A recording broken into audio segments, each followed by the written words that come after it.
మోకాళ్ల నొప్పికి సర్జరీ లేకుండా కేవలం 45 నిమిషాల్లో అత్యాధునిక చికిత్స. ప్రాణ పెయిన్ క్లినిక్.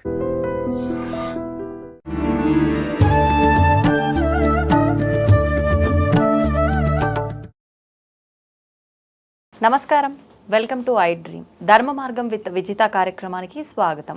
ప్రస్తుతం మనతో పాటు ఉన్నారు యోగ సాధనలో నిష్ణాతులైన వారు స్వామి సిద్ధయోగి గారు. ఇప్పుడు వారితో మాట్లాడి మనం తెలుసుకోబోతున్న టాపిక్ అసలు సాధనలేంటి, అఘోరాలేంటి, అఘోరీలేంటి, నాగ సాధువులేంటి, అసలు వీళ్ళు ఇవన్నీ సాధన చేసిన వాళ్ళు ఏ రకంగా ఉంటారు. ఇప్పుడు మనం ఎవరైతే అఘోరిని చూస్తున్నామో, అఘోరి నాగ సాధువు అని చెప్పి తను వివస్త్రంగా మనందరి ముందు ఎవరైతే తిరుగుతున్నారో తన గురించి ఇప్పుడు మనం మాట్లాడుకోబోతున్నాము. ఇంకెందుకు ఆలస్యం, స్వామీజీతో మాట్లాడి ఆ విషయాలన్నీ కూడా తెలుసుకునే ప్రయత్నం చేద్దాం. నమస్కారం స్వామీజీ. నమో నమః. నమో నారాయణ. స్వామీజీ, అఘోరి నాగసాధువు అని చెప్పి ఒక ఆడ మనిషిని మనం చూస్తున్నాం. అంటే ఆడ మనిషి అని చెప్పాలో ఏం చెప్పాలో కూడా నాకు అర్థం కావట్లేదు. నేనైతే ఆడ మనిషి అని మాట్లాడుతున్నాను. తను ఒక 2 నెలలుగా తెలంగాణ ప్రాంతంలోకి వచ్చినట్టు, ఆ తర్వాత తను ఒక యూట్యూబ్ ఛానల్ స్టార్ట్ చేసిన ఒక 2 నెలల్లోనే కొన్ని లక్షల సబ్స్క్రైబర్స్ వచ్చినట్టు, అవి అంటే నేను అఘోరిని నాగసాధువును అని చెప్పి తను చేస్తున్న పనులన్నీ చూస్తుంటే తను ఏదో కొంచెం ఫేమ్ కోసం ఇవన్నీ చేస్తుందా అనేటట్టుగానే మనకు అర్థమవుతున్నాయి. కానీ తను చెప్పే మాటలు ఏంటంటే, మొత్తం నేను ఒక సాధన చేశాను, 14 సంవత్సరాలు నేను ఒంటికాలిపైన నేను దీక్ష చేశాను, సాధన చేశాను, ఆ తర్వాత మా గురువు గారి ఆజ్ఞ మేరకే నేను ఇక్కడికి వచ్చాను లోక కళ్యాణం కోసం అని చెప్పి చెప్పడము. నేను అంటే అఘోరాలు ఎవరైతే మాంసం తింటారు అనే ఒక టాక్ ఏదైతే ఉందో, నేను మాంసం తింటాను, 1000 శవాలను తిన్నాను, ఇలా రకరకాలుగా మాట్లాడుతుంది. అసలు నిజంగా అఘోరీలు నాగసాధువులు అంటే ఎవరు, వాళ్ళ తత్వం ఏంటి, మనం చూస్తున్న ఈ వ్యక్తిని నిజంగా అఘోరీగా భావించవచ్చా? శ్రీ గురుదేవ దత్త. శ్రీ గురు దత్తాత్రేయాయ నమః. శ్రీమాత్రేయ నమః. అమ్మ, మామూలుగా అయితే ఈ విషయాన్ని అంటే ఈ ఇంటర్వ్యూలో పూర్తిగా వ్యక్తులు చూసే వాళ్ళందరూ పూర్తిగా చూసిన తర్వాత మీరు కామెంట్స్ చేయండి. పూర్తిగా ఈ ఇంటర్వ్యూని నేను చెప్పే ప్రతి విషయాన్ని పూర్తిగా చూడండి, అప్పుడు మీకు అర్థమవుతుంది ఏవి అనేది. మొట్టమొదట ఒక వ్యక్తి సాధన వేరు, సంభాషణ వేరు. సాధన చేసిన వాడికల్లా మాట్లాడడానికి రావాలని ఏం లేదు. కానీ సాధన చేస్తే వాళ్ళకు అన్ని రకాల సిద్ధులు పొందుతారని చెప్పి దానివల్ల దీన్ని అంటే ఈ అఘోర సాంప్రదాయాన్ని గురించి నేను ఇప్పుడు క్లుప్తంగా మీకు తెలుస్తా, మొత్తం మాట్లాడినాక అర్థమవుతుంది. ఓకే స్వామి. దీన్ని మార్మిక క్రియ అంటారు. అంటే అఘోర సాంప్రదాయం రహస్యంగా చేయబడే ఒక క్రియ. ఎందుకంటే మేము రకరకాల అఖాడాలు ఉన్నాయి. అఘోర సాంప్రదాయం 4 అఖాడాలు ఉన్నాయి. వాటిల్లో జూనా అఖాడ, హవన్ అంటే అగ్ని అఖాడ అని. ఈ 4 అఖాడాలు కూడా ఒక దాంట్లో అతి గట్టి అఖాడ అంటే చాలా ఎక్కువ గొప్ప పెద్ద అఖాడ అనేది జూనా అఖాడ. ఓకే. ఈ జూనా అఖాడ ఉజ్జయిని, మహాకాళ అనే ఒకటి. అయితే ఇప్పుడైతే మనం ఏదైతే చెప్పుకుంటున్నామో ఈ లేడీ అఘోరి 100% ఆమె ఆడ అఘోరి అనే మనం చెప్పుకోవాలి. ఎందుకనంటే సైన్స్ పరంగా మనం తీసుకోవాలి ఏదైనా. ఇజ్రాల్ అందరినీ కూడా ఇజ్రా అని తక్కువగా చేయకూడదు. వాళ్ళు ఆడవాళ్ళు అంతే, వాళ్ళల్లో ఆ కెమికల్స్గా అలా పుట్టారు. అంటే వాళ్ళు పుట్టుకతో ఆడవాళ్ళ పుట్టలేదు కదా, లింగ మార్పిడి ద్వారా ఆడవాళ్ళగా ఆడవాళ్ళు ఒక లింగ మార్పిడి తప్ప పుట్టుకతో ఆడ జన్యునికి పరంగా మన లోపలున్న ఆ ఆర్గాన్స్ అనేది ఆడలాంటి లక్షణాలు ఉన్న బ్రెయిన్తో పుట్టారు వాళ్ళు. అంటే వాళ్ళ ఫీలింగ్లో నేను ఆడావనే, వాళ్ళ ముందు నువ్వు ఇజ్రా అని ఆయన ప్రశ్నించడానికి లేదు. చాలా రాష్ట్రాల్లో వాళ్ళకు జాబులు కూడా ఇచ్చారు. లేడీ కిందనే ఇజ్రా అని రాసిన లేడీనే వాళ్ళు. వాళ్ళ భావం అంతా లేడీస్ లాగే ఉంటుంది. అది ఒక ఆర్గాన్. ఒక లేడీస్కి ఇప్పుడు మనం చూస్తాం, ఆడవాళ్ళకి పురుష లక్షణాలు ఉంటాయి, పురుషులకు స్త్రీ లక్షణాలు ఉంటాయి. అంత మాత్రం అంటే వాళ్ళకి ఆ లక్షణాలు కంప్లీట్గా ఉంటాయి. నేను ముందు ఆవిడ గురించి మాట్లాడి అసలు అఘోర గురించి మనం తెలుసుకుందాం. అలాగే. ఇప్పుడు 100% ఆమెను ఆడామనిగా మనం అంగీకరించాలి.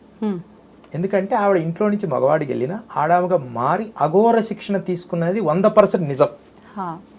దీంట్లో ఒక వ్యక్తిని ఇసికించి అంటే ఊరికే మైకి పెట్టి సబ్స్క్రైబర్స్ కోసం లక్షల మంది వ్యూస్ చూడాలని చిన్న ఛానల్ వాళ్ళు పెట్టి ఒక మనిషిని అలా ఊరికే మైకి పెట్టి అదేంది ఇదేంది మీరు మెన్సెస్ అవుతారా, అసలు ఏం ప్రశ్నలు అవి, నీకేం కావాలని అది అడిగి వచ్చేయాలి. మీరు లిప్స్టిక్ ఎందుకు వేసుకున్నారు, మీరు విభూతి రాసుకోలేదు, పౌడర్ ఒక ఆయన మీరు పౌడర్ అసలు ఆమె పౌడర్ రాసుకుంటే ఎందుకు, లిప్స్టిక్ రాసుకుంటే ఎందుకు, ఆవిడ అఘోరి. ఇప్పుడు అదే విషయాన్ని పూర్తి ఒక మాట, ఆవిడ అదే విషయాన్ని మనం అదే అఘోరిని ఉజ్జయిని కానీ ఓంకారేశ్వర్ కానీ లేకపోతే కాశీ కానీ హరిశ్చంద్ర ఘాట్లో కానీ అక్కడికి వెళ్ళి తర్వాత లేకపోతే హిమాలయస్లో కానీ కామాఖ్యలో కానీ ఉత్తర భారతదేశంలో ఆమె ఫేమస్ కామను. అంటే అందరు పోయి మైకులు పెట్టమని పెట్టరు, పెట్టినా దాన్ని గౌరవించి ఆమె ఏమన్నా చెప్పని, దాంట్లో నిజముండని అబద్ధం ఉండని, అది అంత పెద్ద ఫేమస్ కాదు. ఎందుకనంట మన రాష్ట్రానికి వచ్చినమ్మడే ఆమె అలా కనపడంగానే మనకు కొత్త కదా, వింతగా ఎప్పుడు ఆ దిగంబరంగా ఒక లేడీ లాగా ఉన్న రూపం లేదు కదా, మగవాళ్ళు తిరుగుతున్నారు. అంటే ఆడవాళ్ళ రూపంలో ఉండి అఘోరి వచ్చినది ఫస్ట్ టైం కదా మనకి. అందుకని మన వాళ్ళు దాన్ని పబ్లిసిటీ అంటే ఫేమస్ చెయ్యాలని అని. అయితే ఒకటి, ఆమె ఫేమస్ కావాలనుకుందా, కావడం లేదు, ఇన్ని అన్నెసెసరీ, తన వ్యక్తిగత విషయం. కానీ ఆవిడ దగ్గరికి ఇసుకించి మైకులు పెడితే ఒక వ్యక్తి మాట్లాడంగా అన్ని మాటల్లో కొన్ని తప్పులు రావచ్చు. నేను అసలు ముందే గిన కలిసి ఉంటే ఆమెకు చెప్పేవాడినా, ఇక్కడున్న సమాజ పరిస్థితులు, ఇక్కడున్న మీడియా ప్రపంచం, ఇది ఏది కట్ చేయొద్దు మీరు, ఇక్కడున్న మీడియా ప్రపంచం గురించి అన్ని నేను చెప్పి ఇట్లా ఉంది పరిస్థితి అని. అంటే అప్పుడు ఆమె కొన్ని, లేకపోతే ఆమె 100% ఆ సాంప్రదాయంలో శిక్షణ పొందినది నిజం. ఇక్కడ ఇజ్రా అనే ఈమె మగవాడే ఇజ్రాగా మారింది అని మాకు అనిపిస్తుంది అంటే నిజం, మారి ఉండొచ్చు. కానీ ఆమెను అడిగినప్పుడు ఎవరైనా మీరు ఇజ్రాయల్ దగ్గరికి పోయి మీరు మగవాళ్ళు కదా అని అనండి, ఎమ్మడే కాదు నేను ఆడదా అన్నే. ఎందుకంటే తనకు భావస్వేచ్ఛ, తన మానసికమైన స్థితి కూడా ఆడదానిలాగే ఉంటుంది. వాళ్ళని తక్కువగా తప్పుడుగా మీరు ఇజ్రా అని అనడానికి లేదు. ఇజ్రాయల్ యోగ సాధన చేయడానికి లేదా? ఎందుకు లేదు? అఘోర సాంప్రదాయం తీసుకుంది, తర్వాత ఆమె సాధన చేసింది, 100% నిజం. కానీ దానికి నేను సైన్స్ పరంగా ఒక ఉదాహరణ చెప్తాను. సైన్స్ పరంగా మేము చాలా రోజుల నుంచి మెర్క్యూరీ అంటే పాదరసం గడ్డగట్టించాలి. పాదరసం గడ్డగట్టడం అంటే యోగికి సిద్ధ పురుషులకే సాధ్యం. మన జగ్గి వాసుదేవ్ గారు, స్వామి ఈషా ఫౌండేషన్, ఆయన కూడా పాదరసాన్ని గడ్డగట్టిస్తారు ఒక సమయంలో. కానీ అది ఆయన చేసే విధానంలో కంటే కూడా నేను మూలికలతో పాదరసాన్ని గడ్డగట్టించడం. కానీ ఎన్నోసార్లు మేము చేయంగా చేసినా దానిలో కార్బన్ వస్తుంది. అంటే ఇది సైన్స్ మీకు కొంత అవగాహన లేకపోవచ్చు. కార్బన్ అంటే బొగ్గు పులుసు వాయువు, అది వస్తుంది. ఎంత చేసినా కూడా బొగ్గు రాకూడదు, బొగ్గు వస్తే విషం, అది పాషాణం. అలా కాకుండా స్వచ్ఛమైన పాదరసం గడ్డగట్టాలి, దాంట్లో కార్బన్ ఉండకూడదు. అలా చేయంగా ఎన్నో రోజులకి ఈ మధ్య వచ్చింది నా గడ్డగట్టించాం. అంటే ఇది కార్బన్ లేకుండా ఎవ్వరికి సాధ్యం కాదు, సైన్స్ కూడా అందని ఒక అద్భుతమైన విషయం అని. అది గ్రేట్ కాదు, అది సైన్స్. దాన్ని లోతుగా పరిశీలన చేయాలి. అంటే ఒక వ్యక్తి కూడా అంతే, తను ఒకేసారి విద్య నేర్చుకున్నంత మాత్రమే పరిపక్వమైన అఘోరి అమ్మాలని రూల్ ఏముంది? వెళ్ళాడు, కొంత సాధన చేశాడు, పరిపక్వమైన అఘోరీగా కాకపోయినా దాంట్లో మనకు నేర్పించే స్థాయికి వెళ్ళుండొచ్చు, విద్య మనకు చేపించే స్థాయిలో. అయితే ఆయన ఆంధ్రప్రదేశ్ రావడము, ఆవిడ ఆంధ్రప్రదేశ్ రావడం అనేది మంచిది కాదు.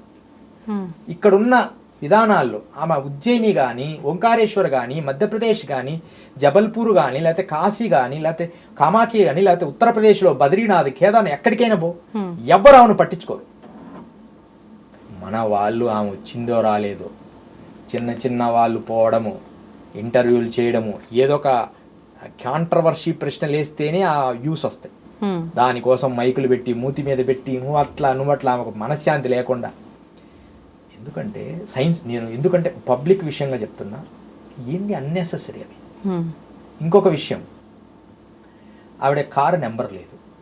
రెండోది, ఆవిడకి అసలు అఖాడా నుంచి ఆమెకు ఐడెంటిటీ కార్డు వచ్చింది. ఎంత కష్టం తెలుసా అమ్మ, జూనా అఖాడాలో ఐడెంటిటీ కార్డు గురుస్థానంలో ఉండి రావడం అనేది అంత సులభం కాదు. ఎన్ని సాక్రిఫైస్ చేసి ఉంటుంది. కానీ ఆమెకి ఉన్న ప్రాబ్లం ఏంటంటే సంభాషణ, మాట్లాడడం రాదు. అంటే ఎలా మాట్లాడాలో ఆవిడికి రాదు. ఆవిడనే సంబోధించాలి. ఆవిడ నిజంగా ఎన్నో సాక్రిఫైస్ చేసి ఆ సాధన నేర్చుకుంది. బట్ ఈ సంఘంలో ఇప్పుడున్న సిచ్యువేషన్లో ఆమెను ఎలా ఇక్కడున్న సమాజ పరిస్థితులు ఎలా మాట్లాడాలనే ఒక్క విషయం ఆమెకు తెలియదు తప్ప ఆవిడ మనుషులకు నేర్పించే గురుస్థానం ఉంది. ఓకే, మంత్రం నేర్పొచ్చు, కానీ పూర్ణ పరిపక్వం కావాలంటే ఎంత కష్టం. ఇప్పుడు నేను ఇందాక చెప్పాను కదా, సైన్స్ ఒక వస్తువు పరిపక్వ స్థితికి రావాలంటే ఎన్నో రోజులు పడుతుంది. ఒకేసారి అఘోరి అనగా ఒక డయాగ్రామ్ తీసుకొని ఆమె లిప్టిక్ ఎందుకు వేసుకుంది దానికి సమాధానం. ఒక వ్యక్తి తనను ఆరాధించినప్పుడు, ఇప్పుడు నువ్వు కృష్ణుడిని ఆరాధిస్తున్నావు అమ్మా, ఎమ్మడి నామాలు పెట్టుకుంటావు. అంటే కృష్ణుడిలాగా ఇప్పుడు ఇస్కాన్ ఆరాధిస్తున్నావు, ఇస్కాన్ వాళ్ళు ఇలా నామం పెడతారు. ఎందుకండి? నువ్వు బొట్టు పెట్టుకుంటేనే కృష్ణుని నమ్మినట్ట. అది ఆరాధనా భావం. ఒక వ్యక్తి తన భార్య ఒక వ్యక్తిని ఇష్టపడుతున్నాడు, తన ఫోటో తన లోపల పెట్టుకుంటాడు. ఏమండి అంత ప్రేమ నీకెందుకు? కానీ నాకు ఇష్టం అండి, ఆవిడని ఎప్పుడు చూస్తుండాలి. అలాగే ఆ అమ్మవారిలాగా తను రెడీ అయింది. ఇప్పుడు మనం జోగులు చేస్తాం, బోనాలు చేస్తాం. బోనాలు ఒక ట్రెడిషనల్ డ్రెస్ వేస్తారు. ఏది ఇక్కడ బోనాలు చేసినప్పుడు దానికి ప్రత్యేకంగా ఉంటారు, ఒక వ్యక్తులు ఉంటారు. వాళ్ళు ప్రత్యేకంగా అన్నీ చేసుకొని అమ్మవారి వాక్కు చెప్తారు మనకు పెద్దమ్మ గుడి దగ్గర. అలాగే వీళ్ళు ఈవిడ ఆలోచన విధానం, నేను అమ్మవారి స్వరూపంగా ఉన్నాను. ఎందుకంటే స్త్రీతత్వం ఉంది కదా, సైన్స్ చెప్తున్నా. ఇప్పుడు మళ్ళీ సైన్స్కి వెళ్ళాలి. స్త్రీతత్వం ఉంది బాడీలో, అనాలిసిస్లో, నేను స్త్రీని అని. అప్పుడు అమ్మవారి రూపాన్ని తను పొందాలనుకుంటుంది. కానీ అదే టైంలో అఘోర సాంప్రదాయం నేర్చుకుంది. అందుకని ఆవిడ గుడ్డలిప్పదీయడం అనేది సహజం. అంతే తప్ప ఆవిడ పురుషుడా స్త్రీనా నపుంసకుడా కాదు. పురుషుడా స్త్రీనా నపుంసకుడు కంటే భిన్న కోవల్లో ఒక మనిషి తన పుట్టుకతో వచ్చిన జన్యుపర లోపాలు ఎంతో మందికి ఎన్నో రకాలు ఉన్నాయి. ఒక వ్యక్తి సైకాలజీ డిజార్డర్, ఒక వ్యక్తి మానసిక పక్వం లేదు, ఒక వ్యక్తి మ్యాథ్స్ నేర్చుకుంటాడు, ఒక వ్యక్తి సైన్స్ నేర్చుకుంటాడు. ఒక వ్యక్తిలో ఒక్కొక్క కొన్ని ఆర్గాన్స్ ఉంటాయి. ఆ వ్యక్తిని అలా గుర్తించే స్థాయిలో ప్రజలు ఎందుకు లేరు? ఒకటి. ఇంకోటి, ఆవిడ దగ్గర తదేకంగా ఎందుకు వెళ్ళారు అని ప్రశ్న. ఎందుకు వెళ్ళాల్సి వచ్చింది? అంటే తనకి ఇష్టం లేకుండా అయితే వెళ్ళరు కదా స్వామీజీ. ఇష్టం లేకపోయినా ఇప్పుడే ఉంటారు, గురువు గారు మీతో ఒక మంచి మాటలు మాట్లాడాలి, మీ విషయం అందరికి చెప్తామండి అని ప్రేమగా పిలుస్తారు. పిలిచిన తర్వాత తను ఓపెన్ అయ్యి, అంటే అతను ఇష్టపడతారు. మాకెంత సాధువులు ఎలా ఉంటారంటే అమ్మా, ఒక మంచి గురుగారి నమస్తే అండి అని ప్రేమగా మాట్లాడు 2 పండ్లు పెట్టామనుకో, అంటే సాధకులు పొంగిపోతాం, అన్ని విషయాలు చెప్తాం. వాటిల్లో ముఖ్య విషయాలు వదిలేసి గురువు గారు మూత్రం తాగమన్నారు అనేది ఈ మధ్య హైలైట్ చేశారు. అది కట్ చేసి నేను అసలు ఈ కాలంలో పనికిరాదని కూడా చెప్పాను. ఇది ఈ కాలంలో పనికిరాదు, పూర్వకాలంలో ఇలా ఉండేది, శుద్ధంగా ఇలా ఉండేది, ఇది సాంప్రదాయాల్లో ఉందండి ఒక పుస్తక గ్రంథపరంగా అని చెప్పాను. దాన్ని వదిలేసి గురుగారు మూత్రం తాగమన్నాడు అంటే అలా మనుషులు కూడా ఆయన ఏదో పాపం చెప్పాడు, ఆయన ఇసుకి లాస్ట్గా ఆయన వెళ్ళిపోవాలి అనేటట్టు చేశారు. నిజంగా ఒక్క ప్రశ్న, ఎక్కడి నుంచో బద్రీనాథ్, గంగోత్ర, ఋషికి ఎక్కడి నుంచి వచ్చాడో తెలియదు. ఆమె వచ్చినప్పుడు ఎన్ని చెక్ పోస్టులు ఉన్నాయి, ఎంతమంది పోలీసులు ఉన్నారు, ఎన్ని బార్డర్ చెక్ పోస్టులు, ఇవన్నీ ఒక కారు నెంబర్ లేకుండా ఎవరన్నా దాటగలరా? లేదు. ఆయన దగ్గర ఉన్న ఐడెంటిటీ కార్డు ఎంత పవర్ఫుల్.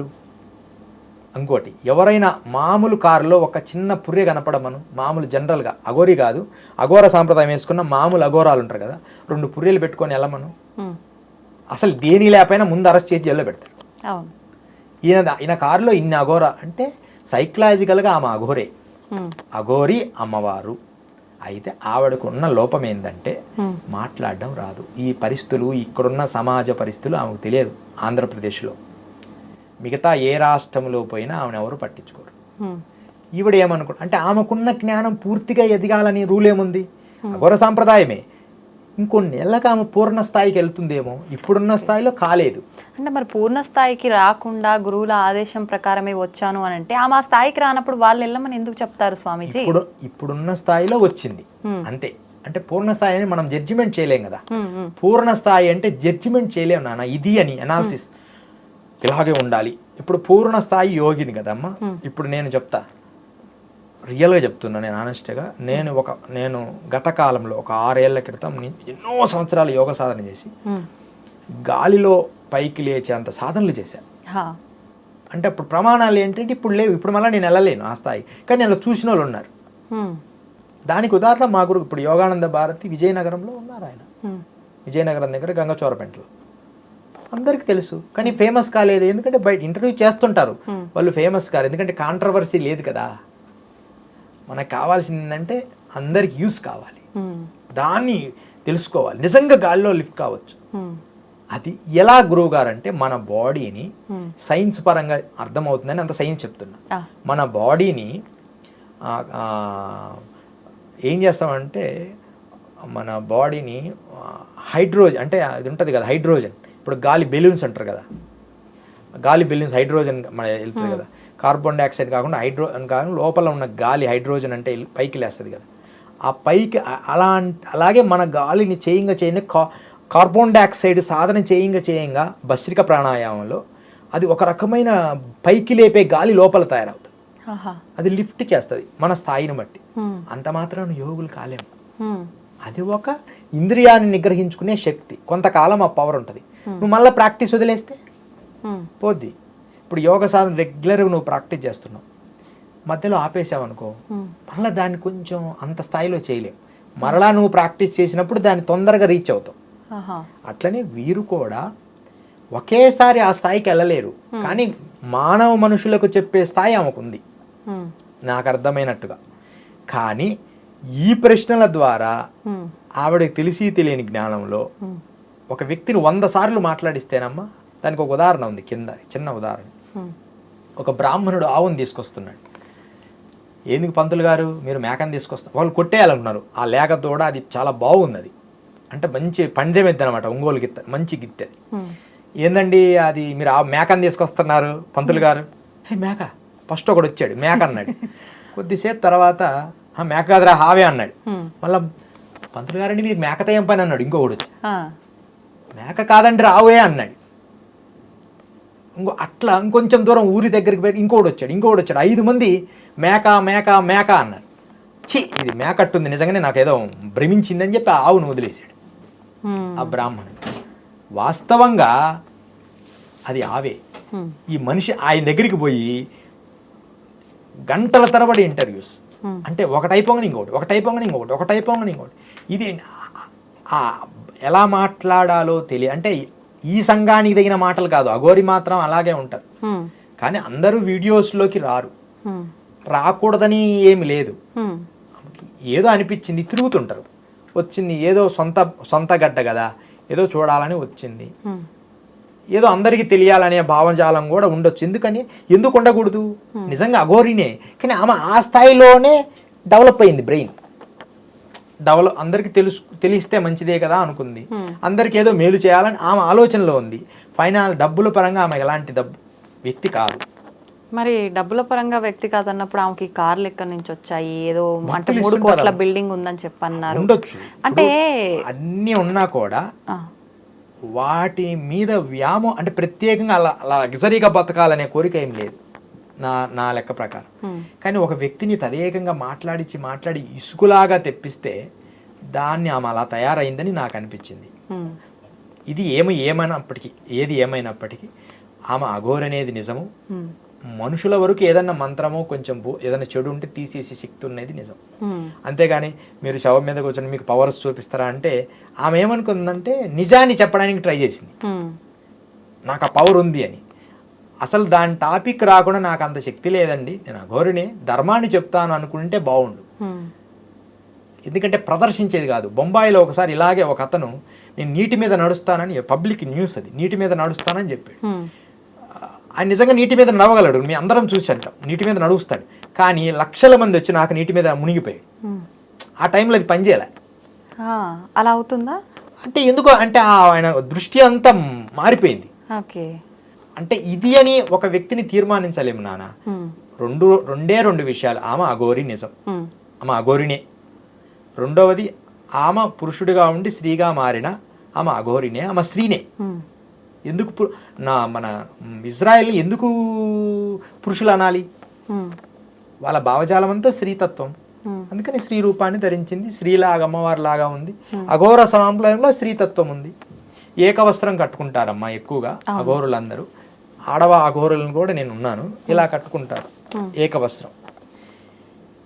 కానీ అది కూడా కొంచెం విసర్జించడం అంటే అక్కడ ఉంటారు, అక్కడ ఏకవస్త్రం కూడా ఉండదు. కొంచెం ఈ హైదరాబాద్ భాగ్యనగరం ఈ ప్రాంతాల్లో అది కొత్తగా అనిపించింది ప్రజలకి. అది యూట్యూబ్ ఛానళ్ళ ప్రభావం వల్ల అలా అయింది తప్ప అది అన్నెసెసరీ అనేది నా వ్యక్తిగత విషయం. అఘోర్ అంటే ఘోరమైనది, తాంత్రికమైనది, మార్మికమైన శక్తి. విశ్వ చైతన్యాన్ని అఘోరి అంటే శవములు కాలిన తర్వాత దాంట్లో ఉన్న శక్తిని వాళ్ళు గ్రహిస్తారు. కొన్ని నీటి మీద కూర్చొని అన్నీ అడుగుతారు. నేను మీకు నిజంగా అఘోరి కావాలంటే నేను తీసుకెళ్ళి చూపిస్తాను. సభాముఖంగా చెప్తున్నా, వీడియో రియల్ అఘోరి, ఇల్లు కాదు అసలు, ఈ టైప్లోనే ఇంత సాధన చేసిన వాళ్ళు ఉన్నారు. కానీ వాళ్ళు వీడియో ఇంటర్వ్యూ ఈ రహస్యాలు ఇయ్యరు. మనుషుల్లో తిరగడానికి ఇష్టపడారు. వస్తారు, మనుషుల్లోకి రామంటే వస్తారు, ఏకవస్త్రం కట్టుకొని వస్తారు. ఒక మీడియా ఛానల్లో ఒక ఆవిడ, మీరు అఘోరి కదా, ఎందుకు ఆ వస్త్రం కట్టుకున్నారని అని ఒక వీడియో వచ్చింది. ఎమ్మడ తీసేసి ఎమ్మడ పారిపోయింది ఒక లేడీ. అలాంటి ప్రయోగాలు చేయకూడదు. ఏదో సంఘం కోసం పరిస్థితులు తగినట్టుగా ఊరికే ఇక్కడ కట్టుకుంటారు, కట్టుకోవాలని రూల్ ఏం లేదు. అలాగని ఇప్పేసినా ఒకే స్థితిలో ఉంటారు. వాళ్ళ స్థాయి ఎప్పుడు ఎట్లుంటుందో అది వాళ్ళకి అసలు మరుగున ఉంటారమ్మ ఎక్కువ శాతం. కానీ వాళ్ళు సంఘంలో కూడా రావచ్చు. వాళ్ళు సంఘాని కోసమే 9వ శతాబ్దంలో పెద్ద యుద్ధాలు జరిగినాయి. అప్పుడు అఘోరాలే దేశాన్ని రక్షించారు. ముస్లిం దండయాత్ర అప్పుడు నాగసాధులు అఘోరాలు శిక్షణ ఇచ్చి నాగసాధులందరూ కూడా 9, 13వ శతాబ్దాల్లో జరిగిన దండయాత్రలు అఘోరాలు నాగసాధులే రక్షించారు. అందుకనే బద్రీనాథ్ సినిమాలో చూడు, ఒక శిక్షణ ఇస్తారు అఘోరాలు నాగసాధులు దేశాన్ని రక్షించడానికి. వాళ్ళు సంఘంలో అవసరమైనప్పుడు వస్తారు, ధర్మాన్ని ఏదో చెప్పి వెళ్ళిపోతారు. అయితే ఒక్కొక్కసారి ఈ మనుషుల మాటలు ఒక్కోసారి ఇబ్బందికరంగా ఉండడం వల్ల, వాళ్ళు చెప్పే సమాధానాలు కొన్ని మనకు అనుకూలంగా లేవు వల్ల కొంచెం ఇబ్బంది జరిగి అలా జరిగింది, ఆవిడ వెళ్ళిపోవడం జరిగింది. సరే, మానవులకి మాత్రం ఇవన్నీ కరెక్ట్గా దాంట్లో అఘోరి తత్వంలో ఉన్న వాటి గురించి తెలియక వాళ్ళు ఇలా మాట్లాడి ఉండొచ్చు. 100%. కానీ తనకు ఒక అఘోరిగా అన్ని సాధనలు చేసిన తనకి ఏంటి అనేది తెలుసు. తెలిసినప్పుడు ధైర్యంగా మాట్లాడకుండా పారిపోవాల్సిన అవసరం ఏంటి అని పారిపోవడం కాదు. ఆమె ఏమనుకుంటుందంటే, ఆవిడ నేను చెప్పినా కూడా అవంతటి తను నిరూపించుకోవాలి అనుకుంటుంది. వాళ్ళ గురువు చెప్పారు ఎల్లమ్మ అందరిలో అని. అందరూ ఇలా ఎందుకు మనం ఎనాలిసిస్ చేయాలంట, ఇలాగే ఉండాలి, అఘోరాల గురించి ఇప్పుడు ఇలాగే ఉండాలి, ఆమె ఎందుకు భయపడింది, ఎందుకు వెళ్ళిందంటే ఆమె ఇంకా ఆ స్థాయిలో ఉంది, తెలుసు, చెప్పాలి అనుకుంటుంది. వాళ్ళ గురువుగారు రేపు ఆమె త్వరలో గురువుగారి దగ్గరికి వెళ్తుంది, లైవ్ వీడియో కూడా పెట్టొచ్చు. గురువుగారి దగ్గరికి వెళ్ళి వాళ్ళ గురువుగారు చెప్పొచ్చు ఈమె అఘోరి అని.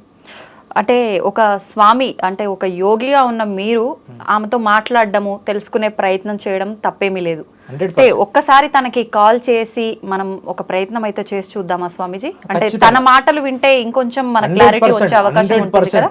100%. ఒకసారి ఫోన్ చేయమ్మా స్వామీజీ. ఒక్కసారి తనకు ఫోన్ అయితే చేసి చూస్తాను. తను ఆన్సర్ చేస్తే గనక మాట్లాడే ప్రయత్నం చేద్దాం తనతో. ఖచ్చితంగా ప్రయత్నం చేద్దామమ్మా, తప్పేముంది. నేను కాల్ చేస్తాను. ఒక్కసారి మాట్లాడండి స్వామీజీ. రింగ్ అవుతుంది.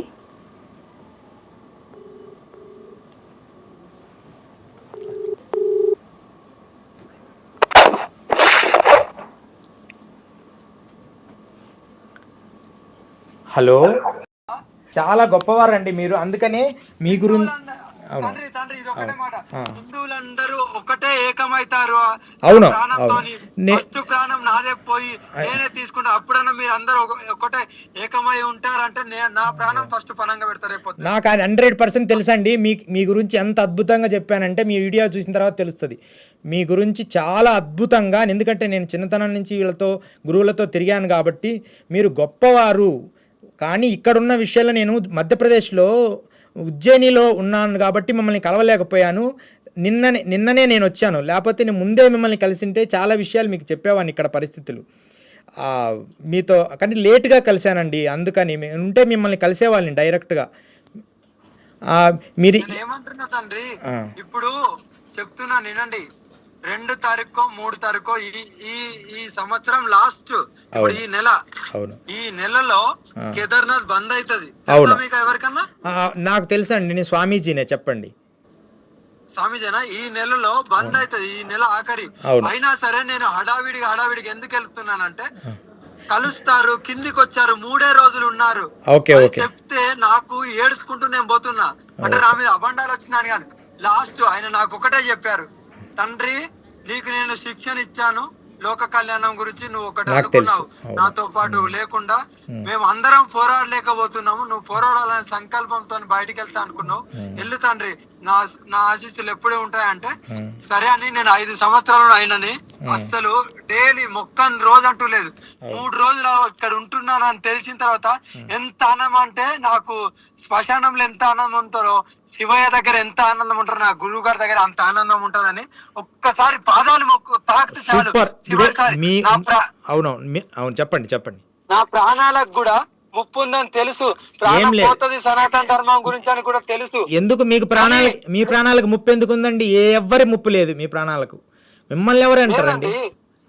ఆ తండ్రి ఇంకోటి కూడా నేను అదే నా గురువు గారి పాదాలు ఒక్కసారి తాకి కన్నీటి బొట్టు గార్చి ప్రాణం వదిలితే చాలు. ఇక్కడ గురువు గారు, అక్కడ నా పరమశివుడు, ఈ రెండు తప్ప నాకేమొద్దు. ఇప్పుడు నేను ఇంకొకటి కూడా విన్నాను, హైదరాబాద్ లో జూబ్లీస్ లో 3 కోట్ల ఇల్లు. నా తల్లిదండ్రులు ఎందుకండి గా గుడిసెలలో ఉంటారు? అవును అవును. ఏంటండి ఇది? అవును. నేను నా మీద కేసు కాకుండా అరెస్ట్ చేయకముందే జైల్లో ఉన్నారు, మరి ఊరు వదిలి పారిపోయారు. ఇవన్నీ ఉత్తదిలేండి. అసలు మిమ్మల్ని అరెస్ట్ చేయడానికి లేదండి, మీరు ఆ కార్డు రావడానికి ఎంత కష్టపడి ఉంటారో నాకు తెలుసు. అసలు మీడియా వరకు నా నోరు నొచ్చింది, నేను ఎవరికి కూడా సమాధానం ఇచ్చుకునే లేదు. నాకు ఏ కార్డు లేదు, నాకు ఏ గురువు లేదు.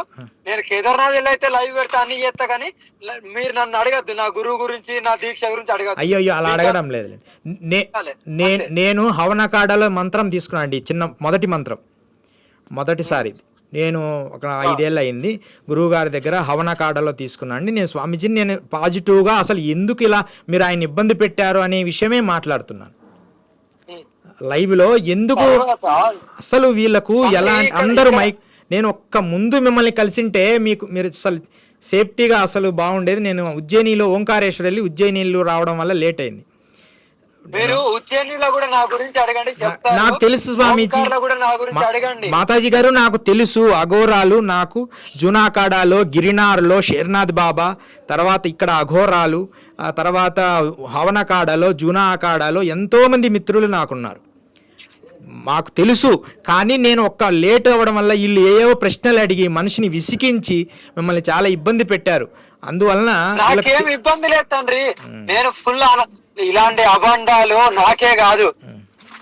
ఒకప్పుడు ప్రళయం వస్తే, ఏ ప్రళయం తెలుసా అండి మీకు? మూర్ఖులు రాక్షసులు గుళ్ళు ధ్వంసం చేసుకోవడానికి ఇలాంటి అప్పుడు అలాంటి వాళ్ళే ముందు. నేను ఒక అఘోరిని, ఒక్కటే మాట, నేను ఒక అఘోరిని, నేను ఒక సాధువుని అని కాషాయం బట్ట వేసుకొని, రుద్రాక్షలు వేసుకొని, బొట్టు పెట్టుకొని, ఒక పీఠం వేసుకొని కూర్చోవడం కాదు. దమ్ముంటే వచ్చి పోరాడండి ధర్మం గురించి. అవును, 100% మీరు సత్యమే చెప్తుండ్రు. మీరు అఘోరి అనేది 100% నిజము. పోరాడరు, పోరాడే వాళ్ళని ఇలా ఎప్పుడు పంపించాలని చూస్తారు. అంటే ఎందుకంటే వీళ్ళ నడవాయి కదా. అవునవును, వీళ్ళ నడవాయి.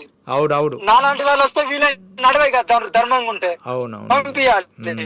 వీళ్ళేంది ఇళ్ళకి పోవాలి, ఏదో గుళ్ళకి పోవాలి, మంచి తూతు మంత్రం అనాలి, హోమం లాగా పెట్టాలి, ఒక 30,000 20,000 ఒక 5,000 10,000 తీసుకోవాలి, కడుపు నింపుకోవాలి. ఏం పర్వాలేదు స్వామీజీ, మీరు మరలా హైదరాబాద్ వస్తారు, ఈసారి మిమ్మల్ని మేము కలుస్తాము. నేను మళ్ళీ రేపు కుంభమేళా కూడా నేను వస్తానండి ఖచ్చితంగా. హవనకాడలో ఉంటాను, జూనాకాడ కూడా ఖచ్చితంగా మిమ్మల్ని సందర్శిస్తాను. మేము బాగా మంచి స్నేహం ఉందండి, అందుకని ఫోన్ చేయమని లాయర్ గారికి చెప్పాను. లేదు నేను ఇప్పుడు ఇక్కడ నేను ఏమేమి ఇక్కడ ఉండాలో అది చేసుకొని వస్తాను. సరేలేండి, సంతోషం స్వామీజీ. ప్రజలందరినీ ఏం పర్వాలేదు, అందరూ మంచి వాళ్ళు, వాళ్ళకి తెలియక అజ్ఞానంగా ఏదో అన్నారు, మీరు శాంతంగా ఉండి. ఏమనట్లేదు తండ్రి. తండ్రి ఇంకోటి, మీకైతే పరమేశ్వరుడికి మనం ఇయడానికి మనం ఎవరమండి? అవునవును, వాళ్ళకి తెలియక మూర్ఖులు మీరు. మీ సాధన ఒక్క మాట, ఒక్క 2 నిమిషాలు ఏనండి, ఇక్కడ చెప్తాను. ఇక్కడ నా గురించి ఒక 3 విషయాలు గుచ్చి గుచ్చి గుచ్చి అడుగుతున్నారు. వాటి 3 నేను ఎప్పుడో క్లియర్ చేసిన. జ్ఞానులకు మాత్రం అర్థమవుతుంది. పరమేశ్వరుడికి లీలమైపోయి నువ్వు ఒక దీక్షలో తీసుకోవాలంటే నీకు ఇక్కడ మొత్తం శూన్యము, మోమాయ అని అంటారు. మోమాయ అంటే తల్లి తండ్రి, ఫుడ్ గాని కట్టుబట్ట గాని ఏది ఉండదు. అవునా? దీక్ష ఇచ్చినప్పుడే హోమం చేపిస్తారు కదండి, ముండకం చేసి హోమం చేపిస్తారు కదా, పిండం పెట్టిస్తారు. చెప్పేది నాకు నేను పిండం పెట్టుకున్నాను, అదంతా నేను అలాంటి చెప్పదు, ఇంకా అది అయిపోయింది, గతం అవునవునవును నేను ఎలా దీక్ష తీసుకున్నా బయట పెట్టాను, ఇంకా అయిపోయింది. ఇప్పుడు నేను బయట పెట్టాను మొన్నటిదాకా అనుకున్నా గానీ.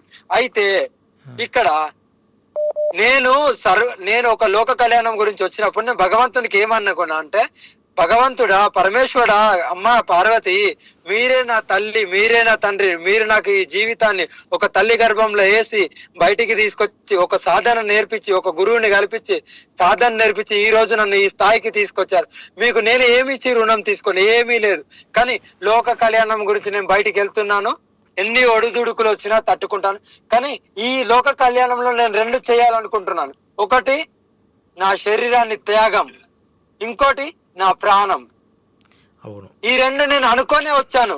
అనుకొని ఈ గడువులో లోక కళ్యాణం 2 సంవత్సరాలు 3 సంవత్సరాలు ఇలా తిరుగుతూ పాదయాత్ర అన్ని రాష్ట్రాలు తిరుగుతూ అక్కడక్కడ గుళ్ళల్లో పోయి నా వంతు చేస్తూ అవన్నీ విజువల్ నేను చూపిస్తాను, అందరికి నిరూపిస్తాను. 3 సంవత్సరాలు కఠినమైన ఎండలలో తిరుగుతూ ఎవరికి తెలియదు. ఇప్పుడు ఇది ఒక 6 నెలలు 7 నెలలు కాదెవరో, నేను ఎర్రటి ఎండలు నడుచుకుంటూ పోతుంటే ఆయనకి ఏమనిపించిందో, పరమేశ్వరుడు పంపించిండు కావచ్చు. అవ్వా నువ్వు ఇలా పోకు తండ్రి, అప్పుడు నాకు గడ్డాలు గిడ్డాలు అన్ని ఉన్నాయి, మంచిగా రుద్రాక్షలు అన్ని ఉన్నాయి. నేనే చెప్తున్నా కదా, మీరు గ్రహించు. శరీరం త్యాగం అంటే ఏంది తండ్రి? అంటే కాళ్ళు చేతులు తీసుకోలేం కదా. ఏమున్నది? పరమేశ్వరుడికి ఒక లీలం అవ్వాలంటే నీకైతే ఏదైతే ఒక ప్రాణము, ఒక అంగం అనేది నువ్వు పరమేశ్వరుడికి నువ్వు నా సర్వస్వం ఇదే, నేనే ఇది ఇచ్చిందంటే నువ్వు నీకు ఇంకా దీనికి మించిన వేరేది ఇవ్వడానికి ఏం లేదు. కాళ్ళు చేతులు అయితే ఇచ్చిన ఆయన ఒప్పుకోడు, అవునా? మరి నా భక్తి కూడా చూపించుకోవాలి కదా, నా భక్తి నేను చూపించుకుంటా.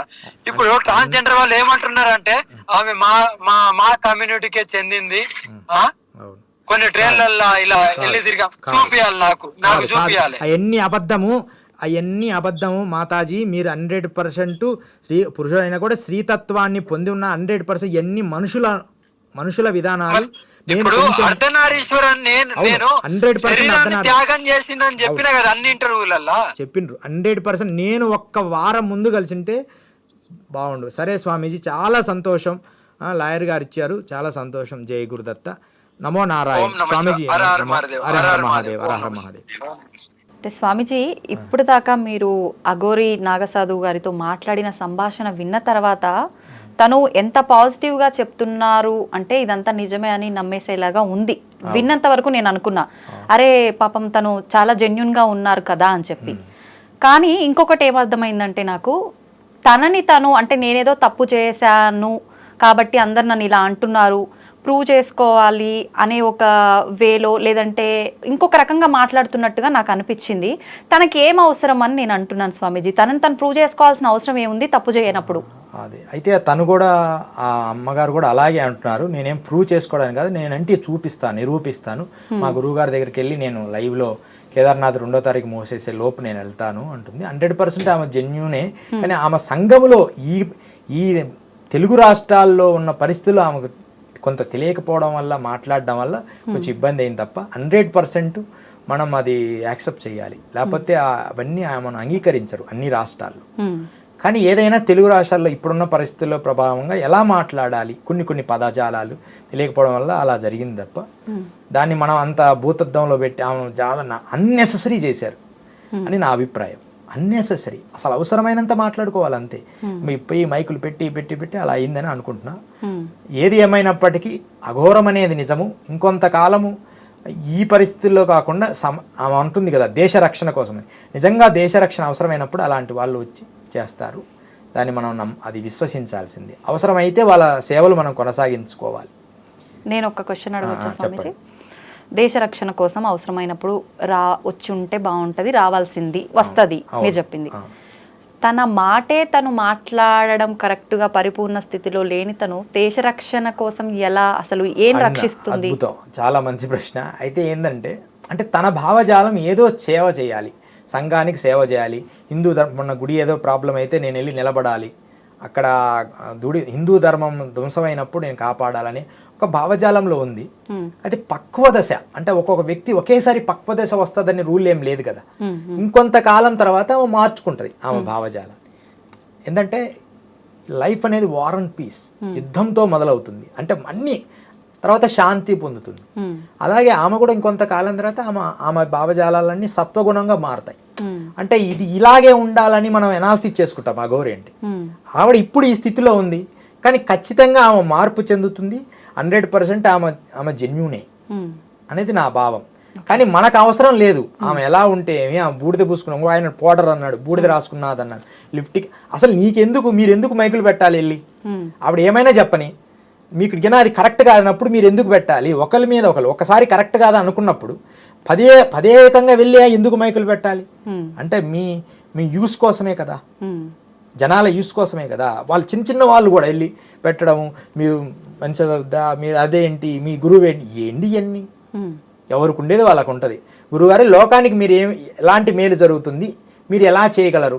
ఇగో నేను ఇలా చేయగలనమ్మా, నేను ఆరోగ్యం చేయగలను, నేను యోగా చేయగలను, నేను ఆయుర్వేద ఔషధం ఇవ్వగలను, నేను మంత్రం చేసి మిమ్మల్ని శాంతి, ఏదో తనకు చెప్పుకోవాలి తప్ప అన్నెసెసరీ క్వశ్చన్లు అడిగి తను ఎలా స్పందించాలో తెలియని భావంలో ఉంది. ఇంకా అది ఆమె చెప్పడం వల్ల ఇంత రాద్ధాంతమైంది. లేకపోతే ఇంత ఇష్యూ చేయాల్సిన పని లేదు. ఇదే మధ్యప్రదేశ్ కానీ, కాశీలో కానీ, హిమాలయాల్లో కానీ ఎక్కడ ఇంత ఇష్యూ జరగలేదే, జరగదు కూడా. గురువు గారు తనతో మాట్లాడేటప్పుడు మీరు కూడా ఎక్కడ నేర్చుకున్నా, ఏ గురువు దగ్గర అని చెప్పారు కదా, మీరు ఏ గురువు దగ్గర నేర్చుకున్నారు? మేము హవనకాడాలో జస్ట్ మంత్రం, అంటే పెద్దలు అఘోరల దగ్గర మంత్రం తీసుకుంటాం. వీలైనప్పుడు నేను యోగ సాధనే, యోగ సాధన, కొద్దిగా సంస్కృతము, ఏదో సంగీతం, కొంచెం శాస్త్రీయంగా కొద్దిగా నేర్చుకుంటూ సత్వగుణంలో ఉండే శ్రీ విద్యోపాసన చేసుకుంటాం. మా గురువు గారు శ్రీ విద్యానందనాథ, శ్రీకాకుళంలో ఆయన పేరు, అది శ్రీ విద్యానంద గురుగారు. ఒక్కటి మనం ఇందాక తనతో ఇప్పుడు నేను అడగగానే మీరు నేర్చుకున్న విద్య గురించి, అకాడమీ గురించి, పేరు చెప్పేశారు. ఎవరైనా వాళ్ళ గురువుల పేర్లు చాలా గౌరవంగా చెప్పుకోవడానికి ఇష్టపడతారు. మరి ఇందాక మనం ఫోన్ కాల్లో తనతో మీరు అడిగినప్పుడు నా గురువులు ఎవరో నేను చెప్పను అని ఎందుకు అన్నారు? అట్లా లేదు, నేను బాగా విన్నాను. నేను ఆల్రెడీ చెప్పేశాను, నేను చెప్పను. ఆల్రెడీ వీడియోలో నేను చెప్పేశాను. అంటే అది ఒక మొండివాదన అనుకోవచ్చు కదా గురుగారు? అఘోరాలకు అది అంత మొండివాదం సహజం. అఘోరాలకి సామాన్య మానవులకు తేడా ఏముంది? నేను అఘోరాలతో తిరిగానమ్మా. అసలు చాలా ప్రేమ వచ్చినా కొడతారు, నవ్వు వచ్చినా కొడతారు, ఇలా గౌక్కున ప్రేమగా కొడతారు. నేను ఎగిరి ముందుకు పడేవాడిని. అంటే వాళ్ళు కొంచెం వరమిచ్చే తీయటి శాపం లాగా ఉంటారు అఘోరాలు. తల్లిలాగా వరమిచ్చే తీయటి శాపం లాగా కొంచెం మార్మికంగా ఉంటారు. వీడియోస్ తీసుకోవడానికి కొంతమంది ఒప్పుకోరు ఆ రహస్యాలు చెప్పేటప్పుడు. ఈమె రహస్యాలు ఏమీ చెప్పలేదు, నేను విన్నాను అన్ని వీడియోలు. జస్ట్ శవం మీద కూర్చుంటాం, సాధన, ఇవన్నీ అందరూ చేసే అఘోరాలే. కానీ మార్మికమైన రహస్యాలు ఆమె దాటేసింది. నిజంగా ఆమె కరెక్టే, కానీ అవి ఎలా చెప్పాలో ప్రజెంట్ చేయడంలో రాలేదు. అంటే నిజంగా వీడియోస్ చెప్పడం కూడా తెలియాలి కొంతమందికి, దాన్ని ప్రజెంట్ చేయడంలో కొంతమంది ఉంటారు. అది ఒక్కటే ఆమెకు రాలేదు తప్ప ఆవిడ అవన్నీ భవిష్యత్తులో మార్చుకుంటుంది వీటి విషయాల వల్ల. తర్వాత ఆమె ఏదైనప్పటికీ ఆవిడనే సంబోధించాలి. ఆవిడ మారింది, ఆమె విద్య నేర్చుకున్నది నిజము, ఆవిడ సాంప్రదాయబద్ధంగా విద్య నేర్చుకున్నది. కానీ దీనివల్ల ఆమె జ్ఞానం నేర్చుకుని భవిష్యత్తులో ఆమె ఇంకొంచెం మంచి విషయాలుగా కొంచెం ఏకవస్త్రం ధరించి ఉంటే బాగుండేది. ఇక్కడ అవసరం లేదు, ఇక్కడ జనాలు, ఇక్కడ ప్రాంతాన్ని బట్టి ఏకవస్త్రం. ఉత్తర భారతదేశంలో అయితే అవసరం లేదు. నేను నిన్ననే ఉజ్జయినిలో వెళ్ళాను, అసలు అక్కడ ఎవరు పట్టించుకోరమ్మా. అన్ని గుడ్డలేడ్చి తిరిగినా ఎవరు పట్టించుకోరు. వాళ్ళని ఏ ప్రశ్నలు వేసినా ఏం చెప్పినా ఎవరు పట్టించుకోరు. అనుకోకుండా ఒక సెన్సేషనల్ అనమాట. అంటే పాల పొంగులాగా పొంగినాయి గబుక్కున. పాల పొంగు ఎంతసేపు ఉంటుందమ్మా? ఈ చాలా మంది గురువుల పరిస్థితి అంతే, మళ్ళీ ఎమ్మడే డౌన్ అయింది. జ్ఞానముతో పెంచుకునేవాడు స్థిరంగా ఉంటాడు. ఒకేసారి పాలపంగా బుస్సని పైకి లేస్తే మళ్ళీ కొన్ని తగ్గుతుంటాయి. చాలా సంస్థలు అంతే, ఎందుకంటే దాంట్లో తాత్కాలికమైన శక్తే. వాళ్ళు అలాగే ఇంకొంత కాలానికి పూర్ణ పరిపక్వం అయినప్పటికీ కూడా ఇక్కడ ఈ ప్రాంత అభిమానాలు, ఈ మనుషుల్లో ఉన్న కుతంత్రములు, కుళ్ళులు, ఇవన్నీ కూడా కొన్ని అనాలిసిస్ చేయలేకపోయింది అంతే తప్ప. ఖచ్చితంగా ఆవిడ మంచి మార్గంలోనే విద్య నేర్చుకుని చాలా ఎన్నో సాక్రిఫైస్ చేస్తేనే ఆ స్థాయి వస్తుంది. అలాగని జ్ఞానం ఉండాలని కాదు, ఆమె విద్యలో ఆమె నేర్చుకుంది, మంత్రము, ముద్రలు, పూజలు నేర్చుకుంది, నేను తెలుస్తుంది నాకు. కానీ ఏది దాచాలి, ఏది చెప్పాలి, ఎంతవరకు చెప్పాలి, ఈ ప్రజలకి నువ్వు ఎంత మేలు అలా ఒక పద్ధతిగా తీసుకొచ్చింటే బాగుండేది.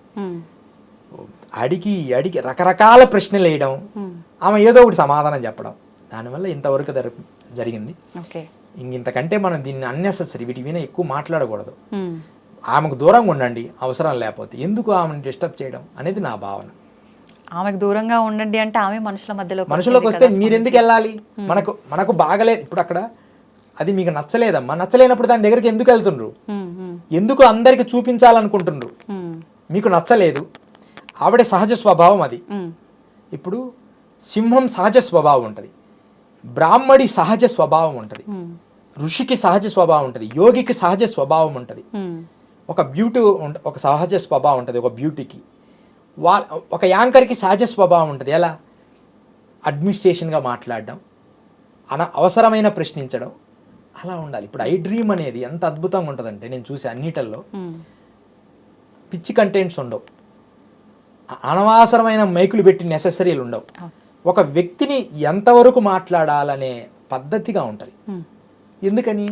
దాని సహజ స్వభావం ఒక పద్ధతిగా తీసుకొస్తున్నారు. అది ఎంతకాలం ఉంటుందో అంతకాలం దాని పేరు అద్భుతంగా ఉంటుంది. అది నేను చెప్పుకొచ్చా. అందుకని ఇది మనం అది కాపాడుకుంటేనే గొప్పగా ఉంటుంది. అంతేగాని అన్నెసరీ ప్రశ్నలు వేస్తే అన్నెసెసరీగా అయిపోద్ది. ఇది యూట్యూబ్లో అందరూ యూట్యూబ్లో పెట్టడం అన్నెసెసరీ.